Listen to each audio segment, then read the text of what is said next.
सातत्यानं या ठिकाणी वेगवेगळ्या कार्यक्रमाच्या माध्यमातून आमची मैत्री ज्यांच्याशी निर्माण झाली ते आमचे सुरुले सर, या ठिकाणी आमचे मित्र अवसरमलजी, तायडेजी, वाकळेजी, माझे मित्र नरहरी राऊत आणि उत्कर्षता सगळ्यात गोतावळा आणि आपण सगळे संबंध विद्यार्थी या ठिकाणी उपस्थित आहात.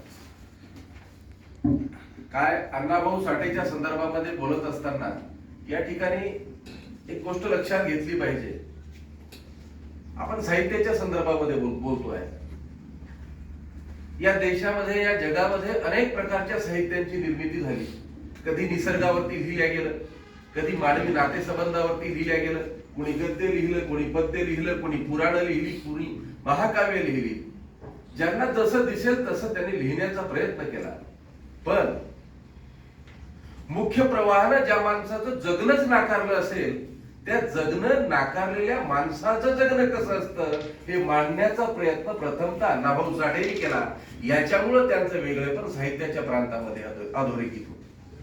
हे आपण समजून घेतलं पाहिजे. ज्या कालखंडामध्ये अण्णाभाऊ साठेंनी साहित्याची मांडणीला सुरुवात केली, पारतंत्र्याच्या कालखंडाच्या नंतर त्या ठिकाणची समाज व्यवस्था, त्यातल्या विषमतेची दाहकता, ह्या सगळ्या गोष्टी पाहत असताना त्यांची लेखणी खऱ्या अर्थानं वास्तववादाकडे झुकली.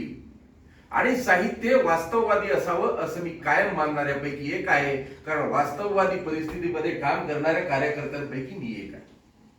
साहित्याचं कसं असतं, आता पावसाचं वातावरण आहे, पाऊस पडतोय, बालकवीची कविता आहे, जिकडे तिकडे पावसाच्या संदर्भात, जिकडे तिकडे तो इकडे आनंदी आनंदगडे, किंवा चिंब पावसानं रान झालं आबादानी.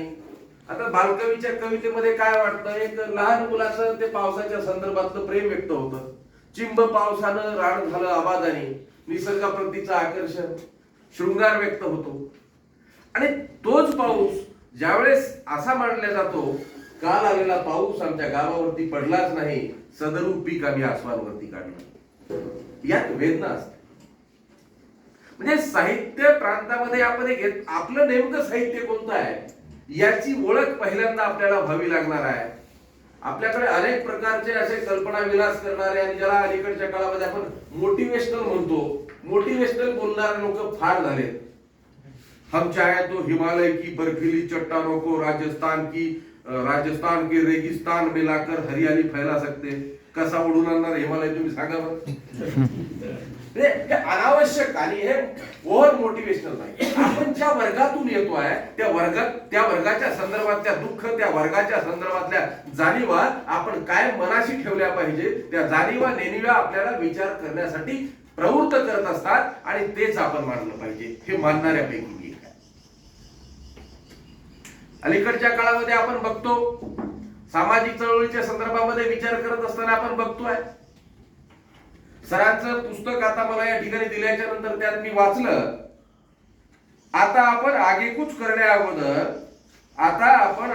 करण्याअगोदर वेळीच सावध व्हायला हवं. शत्रू शुगर कोटेड असतो आणि नेहमीच आपली फसगत होत असते.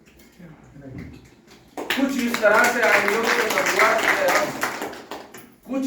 से आंधियों से बदुआस हुए हम, जो पेड़ खोखले हैं उन्हीं से जाली पर पड़ते हैं.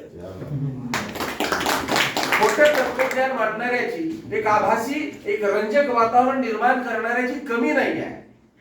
नक्कीच ते साहित्य आमचं नाही, ते जगणं आमचं नाही, तो विचारही आमचा नाही.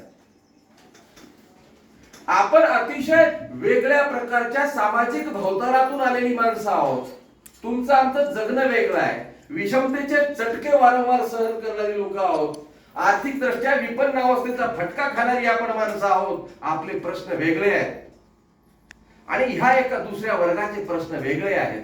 दुर्दैवानं आपण या ठिकाणी सामाजिक शोषणाच्या संदर्भात, विषमतेच्या संदर्भात ज्यावेळेस बोलत असतो, मी ठामपणे सांगू शकतो, या सगळ्या गोष्टीची माध्यमं बदललेली आहेत.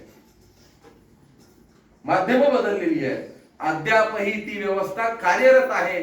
त्या व्यवस्थेनं तिची गाद बदललेली आहे. ती नव्या पद्धतीनं तुमच्या आमच्या समोर आहे. गुणवत्तेचं दमन करणारी व्यवस्था, एकलव्याचा अंगठा मागणारी व्यवस्था आजही कार्यरत आहे. हे जोपर्यंत तुमच्या आमच्या सारखी माणसं समजून घेत नाही, तोपर्यंत मला वाटतं आपण तो धागाच धरू शकत नाही चळवळीचा.